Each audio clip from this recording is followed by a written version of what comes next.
Assalamualaikum warahmatullahi wabarakatuh. Edward Rusdi. Beliau adalah Indonesian expert at fine dining and molecular gastronomy, pemilik dari Ibu Cilik di Leiden.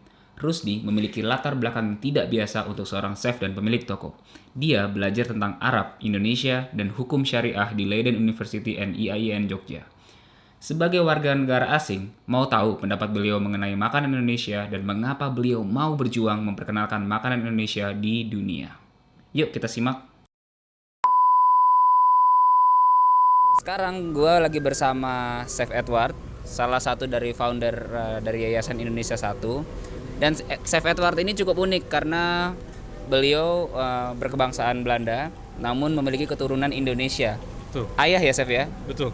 Sundanis. Dari Bandung. Dari Bandung. Ya. Jadi bisa berbahasa Sunda juga. Saya aja nggak bisa. Satik. Dan Chef Edward ini juga memiliki background yang cukup unik karena beliau tidak memiliki pendidikan formal di bidang masak kuliner tidak ada ya? Tidak ada. Akhirnya ada, tapi awalnya tidak. Oke. Dan beliau juga owner dari warung Ibu Cilik di Belanda. Dan menurut Chef nih, bagaimana pendapat Chef mengenai kuliner di Indonesia? Kuliner Indonesia menurut saya cukup unik, sangat kaya, dan kemungkinan untuk disebarkan di dunia cukup besar. Namun harus diperkembangkan secara profesionalisme. Itu yang agak kurang. Budaya Indonesia biasanya budaya warung. Orang Indonesia peduli makanan yang enak, yang lezat, yang bagus, tapi tempat makan dan cara menyajikan tidak dianggap begitu penting untuk orang Indonesia.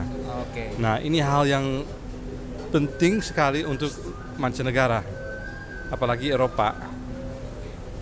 Nah, dalam hal ini Indonesia dapat memperkembangkan kuliner di Indonesia supaya cocok untuk panggung dunia. Oke.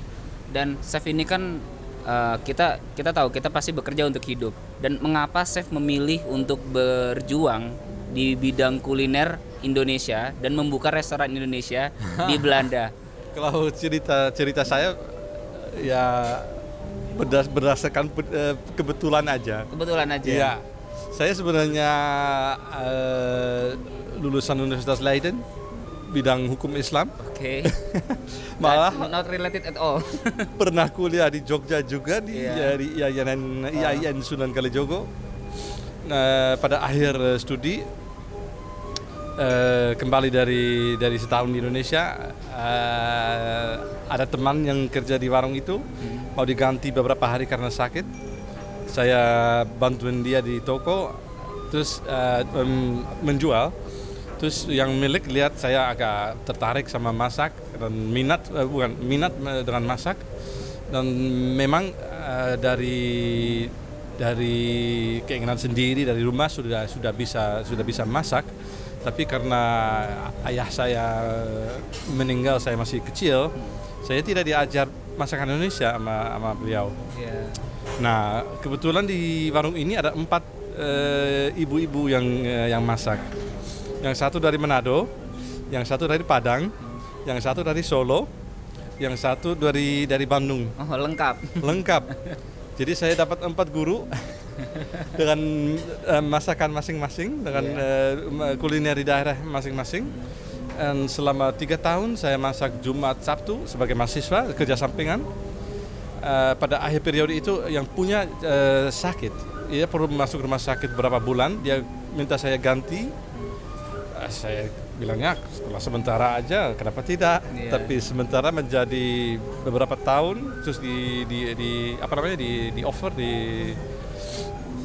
terus ya saya sampai sedikit kenapa tidak beberapa tahun terus cari kerja beneran lah gitu ya. Nah, ini udah 20 tahun lebih yang lalu. Begitu cerita saya. Nah, karena saya lihat masakan Indonesia di Belanda sebenarnya bukan masakan Indonesia, Pak. Itu masakan Hindia Belanda. dengan cara menyajikan antik sekali.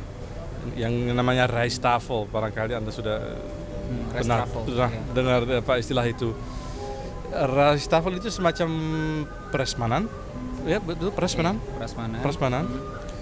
Tapi di mana masakannya hidangannya campur aneh-aneh. Jadi sebelah rendang ada ayam rica, ada gado-gado. Iya. Orang Indonesia yang makan gitu kan. Nah, saya kira kenapa begitu? Kan orang datang dapat rice tafel, menunya cukup lengkap di meja, setengah jam 40 menit sudah kenyang. Iya. Dan malah di Eropa orang pengen makan malam. Makan malam itu berarti duduk santai, minum. Jangan kasih makan semua sekalian. Satu aja courses kan namanya. Nah, dari pikiran gitu, saya kira kenapa tidak kita pakai teknik barat, tapi dengan ingredient dan cara menyajikan kita pakai makanan Indonesia, tapi dengan cara menyajikan orang barat. Oke. Jadi itu salah satu tips untuk membuat kuliner Indonesia berkibar di kancah internasional. Nah, itu dia. Menyesuaikan dengan standar barat atau ya dunia. Jangan kan gado-gado sebenarnya enak sekali, tapi penampilannya gado-gado habis sayur diaduk sama saus kacang, bumbu kacang, ya boleh dikatakan kurang menarik lah. Ya, saya setuju. Makanan Indonesia itu mungkin karena saya orang Indonesia, saya tahu ini enak, mau penampilannya seperti apa ya tinggal makan karena saya tahu enak. Tapi ternyata internasional juga membutuhkan penampilan. Ya, itu penting sekali. Boleh dikatakan kalau buka restoran itu kualitas makanan barangkali 30%, 40%. Oke. 60% itu hospitality, service, secara melayan. Bagusnya gelas seperti apa, itu penting sekali. Suasana di restoran, mereka cari pengalaman unik. Jangan taplak plastik sama lampu fluorescent itu. Jadi Indonesia memiliki kelebihan di situ ya. Dia bisa menawarkan pengalaman yang berbeda untuk pengunjung. Karena kalau dari segi rasa, ingredient yang tunggal, yang unik, Indonesia tidak ada saingan. Oke. Barangkali di panggung dunia mungkin 60% dari rempah-rempah Indonesia baru keluar dari Indonesia. Di luar Indonesia nggak ada orang yang icip andaliman, nggak ada orang yang icip kalimansi. Bahkan di Moskow kemiri nggak ada. Nah itu dia. Oke. Dan saya mau tanya nih Chef, kenapa Chef sebagai warga negara Belanda, bukan bermaksud ini ya Chef ya, untuk mau berjuang bersama kami di rakyat Indonesia untuk mempromosikan makanan Indonesia di Indonesia Satu Foundation? Ya karena hati saya sudah di Indonesia Pak. Ya, saya kawin orang Indonesia juga. Anak saya lebih ke Indonesia daripada ke Belanda. Oh begitu? Iya. Karena biasanya kan kalau udah orang kalau boleh milih nasi atau roti, mereka milih nasi. Nasi is the best.